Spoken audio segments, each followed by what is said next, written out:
Good morning, everyone. So, the topic that we are going to study today is indifferent curve analysis. So, basically, indifference curve analysis हम किस topic के अंदर पढ़ते हैं? What is the major part of indifference? What is the major area in which we study indifference curve analysis? तो and इसको पढ़ना क्यों important है? So, first of all, indifference curve analysis is a type of analysis जिससे हम utility major करते हैं. तो यूटिलिटी हम क्यों मेजर करते हैं? एक कंज्यूमर होता है, उसका एक कंज्यूमर होता है, he has a behaviour. Okay, in economics we see that consumer has a specific kind of behaviour. तो उस बिहेवियर के लिए कि उसका क्या प्रेफरेंस है, तो हम बोलेंगे मैक्सिमम सेटिस्फैक्शन या मैक्सिमम यूटिलिटी एक कंज्यूमर को चाहिए in the given amount of income. एक नॉर्मल बिहेवियर है एक कंज्यूमर का. ओके, इसको मेजर करने के लिए काफी सारे इकोनॉमिस्ट आए थे एंड इन इकोनॉमिस्ट ने डिफरेंट वेज दिए. The major two broad bifurcation of the two methods is cardinal approach and ordinal approach. So cardinal approach में what do we basically measure utility या फिर आप सेटिस्फैक्शन बोल सकते हैं in terms of numbers. Okay, so basically हम बोलते हैं कि हमको दो, लेट अस अज्यूम कि we are eating a pizza and a Parle G. सो हमें पिज्जा खाने से कितनी यूटिलिटी मिलती है, we are measuring it in terms of numbers. We are saying that after eating a pizza, I'm eating a pizza and I'm getting 9 units of utility, and Parle G खा के I'm getting 7 units of utility. Okay, this is how I am differentiating कि दोनों में से मुझे किस में ज्यादा सेटिस्फैक्शन मिला. तो आप बोल सकते हो जिसमें 9 यूनिट्स का आपको यूटिलिटी मिल रहा है उसमें आपको ज्यादा सेटिस्फैक्शन है. But to be honest you only tell, is this a right measure? क्या आप बता सकते हो कि आपको पिज्जा खाने से एक्चुअल में कितने नंबर की यूटिलिटी, कितनी नंबर की सेटिस्फैक्शन मिली, और पार्ले जी खाने से आपको क्या नंबर की सेटिस्फैक्शन मिली? वो कहीं ना कहीं it is not a very practical method, and it was later on criticized कि it is not possible to basically give numbers to the amount of satisfaction. But the substitute way that came over here was giving ranks. कौन सी चीज खाने से मुझे ज्यादा utility मिलती है और या फिर कौन सी चीज यूज करने से मुझे ज्यादा यूटिलिटी मिलती है, ये हम बता सकते हैं on the basis of the preferences. Like I can say I like eating pizza more than Parle G, or I like eating pizza more than burger. तो मैं बोल रही हूँ ये कि मुझे पिज्जा का रैंक मेरा ऊपर है और वही में I am giving lower rank to the burger और any other item, food item. ठीक है, that is the ranking of that is what is ranking. And basically हम ऑर्डिनल यूटिलिटी में ये कॉन्सेप्ट यूज करते हैं. अभी ऑर्डिनल यूटिलिटी में we have two ways to measure ordinal utility and graphically represent it. तो सबसे पहला मेथड होता है that is indifferent curve analysis and the other is revealed preference theory. So we are not discussing about revealed preference theory over here. We are focusing entirely on indifferent curve analysis. तो जो indifference curve है, आप सबने देखा होगा कि वो दिखता कैसा है. Let me show सबसे पहले कि वो दिखता कैसा है. The indifference curve looks somewhat like this. Let me draw it. This is the indifference curve. Okay. This is axis y and this is axis x and this is axis y. And here we are taking good A and here we will take good B. ये एक indifference curve है, आप देख रहे होगे. ये convex to origin है. It is kind in a shape of C and ये कॉन्वेक्स टू ओरिजिन है. ठीक है, अभी इसके ऊपर फिर और डिस्कस करेंगे. लेट अस सी कि इंडिफरेंस कर्व इकोनॉमिक्स में आया कैसे. सबसे पहले in the very first starting जिसने इंट्रोड्यूस किया है indifference curve, that is Edgeworth. Edgeworth was the economist who introduced the term and also the concept of indifference curve. But he just introduced it and he introduced it in 1981. इसके बाद सिर्फ introduction से तो कुछ हुआ नहीं. इसके बाद आए Pareto. Pareto was the one who said that, who basically made the indifference curve. He drew it and he made the curves. So Pareto in 1906 came and he made the curves. Okay. Then came Hicks and Allen. Allen and Hicks basically did a good analysis using the indifference curve. They did a very good analysis and they used the concept of given by Pareto and Edgeworth, combined it and made their analysis. Okay, so all the three economists play a very important role in indifference curve analysis and basically introducing it to economics. चलो, so the next thing that we are discussing here is what is the major reason to study indifference curve. इसको पढ़ा के जाता है, ये दिखता कैसे है, और let me draw it here to make it more clear. Okay, तो ये आपका IC है. Here is good, here it is axis x and here axis y. यहाँ पे हम good A ले लेते हैं axis x पर, और good B हम ले लेते हैं axis y पर. Okay? आप देख सकते हैं इंडिफरेंस कर्व जो होता है उसके नेम में ही आता है indifference. What do you mean by indifference? In general term in English हमें क्या समझ आता है इंडिफरेंस से? हमें यही समझ आता है कि I am not biased towards any of the goods. I don't prefer any good more than the other good. कोई भी चीज को लेकर मैं इंडिफरेंट हूँ, मुझे फर्क नहीं पड़ता. अगर मुझे गुड ए मिल जाता है, मुझे पिज्जा मिल जाता है, और मुझे बर्गर मिल जाता है, मैं दोनों को लेके इंडिफरेंट हूँ. मैं बोल रही हूँ कुछ भी मंगा लो, कोई बात नहीं. I like both the goods equally, और I don't like both the goods equally. यही बात है, मतलब मेरे को इक्वल सेटिस्फैक्शन मिलती है दोनों से. उसकी कंजम्पशन की किसी भी वो प्रोडक्ट की ज्यादा कंजम्पशन से I don't feel different. I am indifferent towards it. ठीक है, that's why we use the name indifference curve for this curve. Here what happens, इसको हम इंडिफरेंस कर्व बुलाते ही क्यों है? तो इसको हम इसलिए इंडिफरेंस कर्व बुलाते हैं. On this indifference curve, this particular curve, at any point the level of satisfaction that we are getting is equal. ठीक है, तो आप यहाँ देखो, ये पॉइंट ए है, मैं आपको दिखाती हूँ. ये पॉइंट ए है, ये हमारा पॉइंट बी है, एंड लेट अस अज्यूम कि ये हमारा पॉइंट सी है. Okay, now here we have 3 bundles A B C. 3 points है, तीनों पे हमें अलग अलग बंडल मिल रहे हैं. क्या मिल रहा है? First we are getting 1,6, 1 unit of good x and 6 unit of good y. Okay, then we are getting here, we are getting let us say 3,4. So we are getting 3 units of good x and 4 unit of good y. And then here we are getting 6,1. So 6 units of good x and 1 unit of good y. आप देख रहे हो यहाँ पे हमको दोनों products के अलग अलग quantity we are consuming. First A point पे मैं एक गुड एक्स की क्वांटिटी 1 कंज्यूम कर रही हूँ, गुड ए की क्वांटिटी 1 कंज्यूम कर रही हूँ, और गुड बी की क्वांटिटी 6 कंज्यूम कर रही हूँ. वहीं पे जब मैं पॉइंट बी पे आती हूँ, I am consuming 3 units of good A and 4 units of good Y, good B sorry. And at point C I am consuming 6 units of good A and 1 unit of good B. Though we are consuming different units, आप एक चीज यहाँ पे notice करेंगे, इनका जो total है वो सेम है. आप कितने यूनिट्स यहाँ पे कंज्यूम कर रहे हो? अगर आप दोनों को प्लस करोगे तो in totality 6 + 1 I am consuming 7 units. 4 + 3 again 7, 6 + 1 again 7. Totality 7 है. मैं दोनों प्रोडक्ट्स को लेके इंडिफरेंट हूँ. मेरे को बर्गर भी सही अच्छा लगता है, मुझे पिज्जा भी इक्वली अच्छा लगता है. तो मुझे इन दोनों की कितनी भी यूनिट्स मिले, मुझे 1 यूनिट ऑफ बर्गर मिलता है और 6 यूनिट ऑफ पिज्जा मिलता है, तो भी मैं खुश हूँ. और वहीं पे अगर मुझे 6 यूनिट्स ऑफ बर्गर मिलता है और 1 यूनिट ऑफ पिज्जा मिलता है, तो भी मैं खुश हूँ.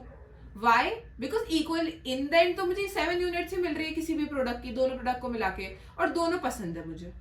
तो I am indifferent, I have indifferent preferences. I am satisfied at every point equally. ठीक है, इसीलिए इसको इंडिफरेंस कर्व बोलते हैं, because the utility that you are getting on this curve at any point of this curve. मैं XYZ किसी भी point पे चली जाऊं, इधर इधर इधर इधर इधर, आई am getting equal amount of satisfaction. Okay, that is what is indifference curve basically means. Okay, now let us see the basic characteristic of it, जिससे आपको पता चलेगा कि इंडिफरेंस कर्व जो होता है वो होता क्या है, उसकी मेजर कैरेक्टरिस्टिक्स क्या है, किसके बेसिस पे हम उसको बनाते हैं. आपने देख लिया, ये एक ऑर्डिनल अप्रोच है. ठीक है, ऑर्डिनल अप्रोच है, रैंकिंग के बेसिस पे है. रैंक करेंगे, यूनिट्स नहीं देंगे. Okay, we are not saying कि हमें किस लेवल की सेटिस्फैक्शन मिली है इन नंबर्स. हम बोल रहे हैं दोनों से इक्वल सेटिस्फैक्शन मिली है, पिज्जा से ज्यादा सेटिस्फैक्शन मिली है या बर्गर से कम सेटिस्फैक्शन मिली है, इसलिए दैट इज ऑर्डिनल अप्रोच. अभी इंडिफरेंस कर्व को आप यहाँ देखिए, let me make a cleaner diagram. This on an indifference curve you can see it is a downward sloping curve. एक downward sloping curve है, एक downward, it is a downward sloping curve. ठीक है, नीचे की तरफ downwardly bend होता है. It is second of all ये convex shape में है. दो शेप होते हैं हमेशा कर्व्स के, जो हम इकोनॉमिक्स में अभी मेजरली पढ़ रहे हैं. That is this is convex, and when you get a curve like this, it is concave. Okay, it is a concave shaped curve, this is a convex shaped curve. So indifference curve is downward and convex to the origin हमारा यहाँ है, so origin से convex है. Okay, now second point is that an indifference curve will never touch x or y axis. I will increase it to infinite. देखिए ये मैं आगे मिलाती जाऊंगी, इस कर्व को मैं आगे बढ़ाती जाऊंगी. ये कर्व कभी भी एक्सिस को टच नहीं करेगा. आपका एक्सिस ये है, ये कभी भी एक्सिस को टच नहीं करता. Okay, it will not neither touch Y axis nor touch X axis. That is a very important thing. The curve will never touch X axis और वाई एक्सिस. इसका एक बहुत बड़ा रीजन है, आपकी यूटिलिटी कभी भी जीरो नहीं होती. ओके, आप किसी भी आइटम को यहाँ पे जीरो अमाउंट नहीं कंज्यूम कर रहे हो, आप दोनों आइटम का कॉम्बिनेशन ही कंज्यूम कर रहे हो. ये नहीं हो रहा है इस नॉर्मल गुड के केस में. We are considering normal goods over here कि मैं कोई एक कमोडिटी कंज्यूम ही नहीं कर रही. ये मेरा अजम्पशन है कि मैं कंज्यूम करूंगी और मैं दोनों का एक मिक्स बेसिकली अ कॉम्बिनेशन यहाँ पे कंज्यूम कर रही हूँ. तो ना मैं एक्स एक्सिस में जब ये टच होगा तो क्या होगा, टच का मतलब है कि मैं एक्स की जीरो क्वांटिटी कंज्यूम करूंगी. एंड अगर ये वाई में टच हो जाएगा, that also means that I am consuming zero amount of Y good, which is not a case here, so we are not considering that. Okay, तो ये एक दूसरा characteristic है. The third characteristic is that two indifference curves never intersect each other. Okay, so let me make it here. Oh, yeah, so if I have one indifference curve like this and I have another indifference curve like this, this is not a possibility. ये possibility नहीं है. दो indifference curve कभी एक दूसरे को cut नहीं करेंगे, क्योंकि दो इंडिफरेंस कर्व कभी भी सेम अमाउंट ऑफ यूटिलिटी किसी भी पॉइंट पे नहीं देते. अभी अगर ये इंटरसेक्ट होते तो इसका क्या मतलब है कि इस पॉइंट पे at point A both the curve is giving equal same amount of utility. मुझे पॉइंट ए पे सेम लेवल ऑफ सैटिस्फैक्शन मिल रहा है दोनों कर्व्स पे. That is not possible. It is a basic characteristic. आपका इंडिफरेंस कर्व पैरेलल हो सकता है, आपका इंडिफरेंस कर्व हमेशा पैरेलल हो सकता है, पर कभी भी इंटरसेक्ट नहीं करेगा. So see, your indifference curve can be like this this this, but it will not cut each other. It will never cut each other. और इसकी एक बहुत मेजर कैरेक्टरिस्टिक है, that is higher indifference curve will always give higher level of satisfaction and a lower indifference curve will always give lower. ये मेरा IC1 है, ये मेरा IC2 है, ये मेरा IC3 है. That is indifference curve 1, indifference curve 2 and indifference curve 3. Indifference curve 1 will always have lower satisfaction than indifference curve 2. So basically when a consumer is at indifference curve 1, IC1, उसको कम satisfaction मिलेगा comparatively जब वो IC2 पे होगा, और IC3 पे होगा तो उसको IC2 से भी ज्यादा satisfaction मिलेगा. आप जैसे जैसे अपने ओरिजिन से दूर जा रहे हो और आपका इंडिफरेंस कर्व हायर होता जा रहा है, आपका लेवल ऑफ सैटिस्फैक्शन बढ़ता जा रहा है.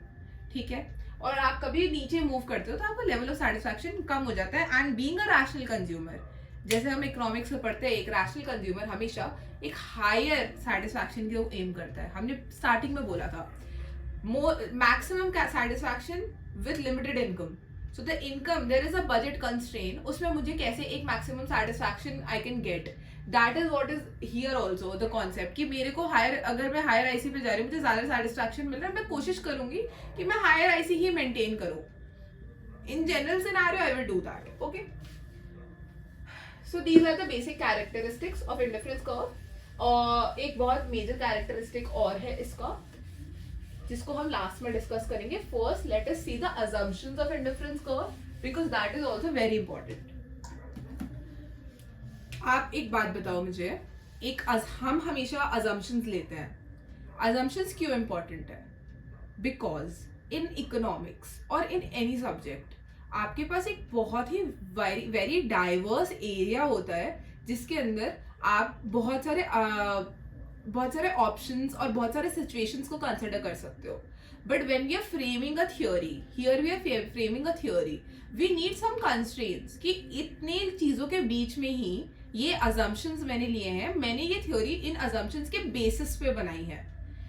Any theory is made on the basis of some assumptions, because if we don't assume the constraints तो आपकी XYZ there is no limit. Okay, there are infinite number of situations that we can consider, but for making a theory you first need some assumptions so that you can explain it in a constrained way. तो यहाँ पे मैं आपको assumption समझाने वाली हूँ कि major assumptions एक इंडिफरेंस कर्व को बनाने के लिए आपको क्या क्या चाहिए और क्या क्या होते हैं. So first assumption, all the assumptions are very important. The first assumption that we are considering here is consistency.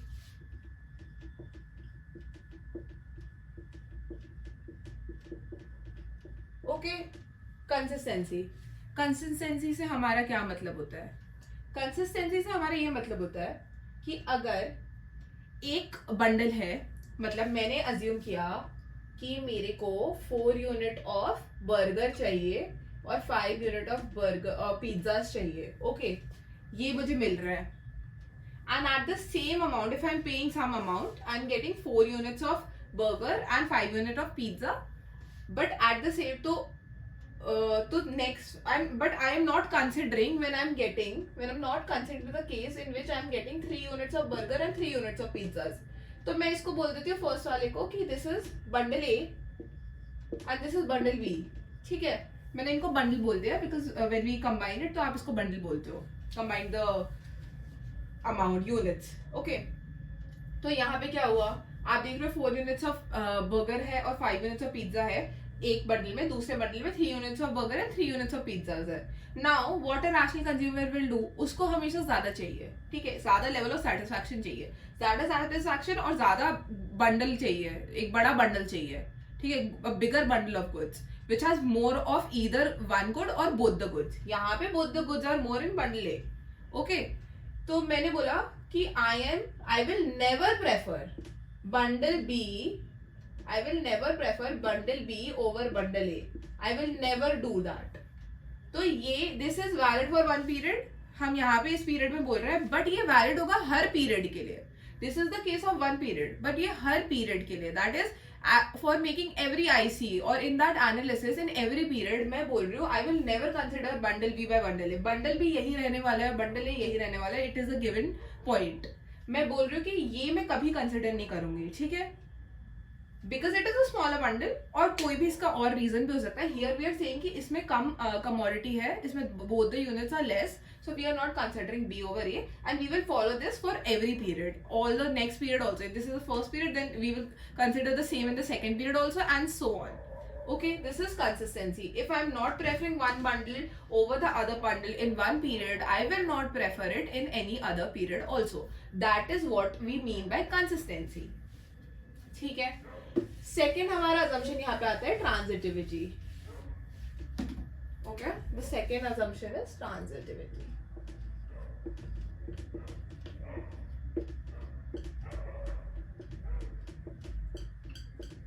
तो ट्रांजिटिविटी का now this is also very good, very important point. Transitivity, इसको ये कॉन्सेप्ट आपको अच्छे से समझना पड़ेगा. ठीक है, ट्रांजिटिविटी का मतलब क्या होता है, इसका एक बेसिक मतलब है जो मैं पहले लिखूंगी फिर आपको एक्सप्लेन करूंगी. Basically I am writing, when I am writing A, it is for bundle A. We will see what is bundle A later on. I am saying if I am preferring bundle A over bundle B and bundle B over bundle C, so automatically I will prefer bundle A over bundle C. ठीक है, ये आपने देखा. Now what I am saying, bundle A क्या है? Bundle A, let us assume, is 6 unit of good A and 6 units of pizzas and 3 units of burger. I am preferring it over 5 units of pizza and 1 unit of burger, and I am preferring B over 4 units of pizzas and 1 units of burger. तो automatically मैं बोल रही हूँ कि मैं 6 units of pizza तो 3 units of burger को, that is bundle ए को, बंडल सी पे प्रेफर करूंगी, that is 4 units of burger and 4 units of pizza and 1 unit of burger. क्यों? मैंने बी से ज्यादा ए को प्रेफर किया था, फिर मैंने बी बंडल को ज्यादा प्रेफर किया सी से। ए सबसे बड़ा है, ऐसा एग्जांपल ले लेते हैं, ए सबसे बड़ा है, उससे छोटा बी है, उससे छोटा सी है, तो मैंने बोला मैं ए को ज्यादा प्रेफर करती हूँ बी से, पर सी बी से भी छोटा है, तो मैं बोल रही हूँ मैं बी को ज्यादा प्रेफर कर रही हूँ सी से भी, सी से ज्यादा मैं बी को प्रेफर कर रही हूँ। तो ऑटोमेटिकली ए तो सबसे बड़ा बंडल है, ऑटोमेटिकली मैं सी से ज्यादा ए को प्रेफर करूंगी। That is the assumption of transitivity and that is transitivity, that when you are preferring one bundle over other and then in the second case अगर B से ज्यादा A, यहाँ फर्स्ट इसमें A को B से ऊपर prefer किया गया है, B को C से ऊपर प्रेफर किया गया है, तो A को ऑटोमेटिकली C से ऊपर प्रेफर किया जाएगा क्योंकि ये तो रैंक 1 है ही।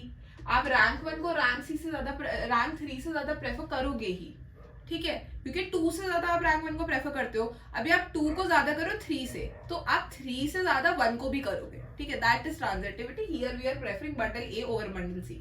That's it. Now the third assumption is monotonic preferences. Let's see what do we mean by monotonic preferences. Third assumption is monotonic preferences.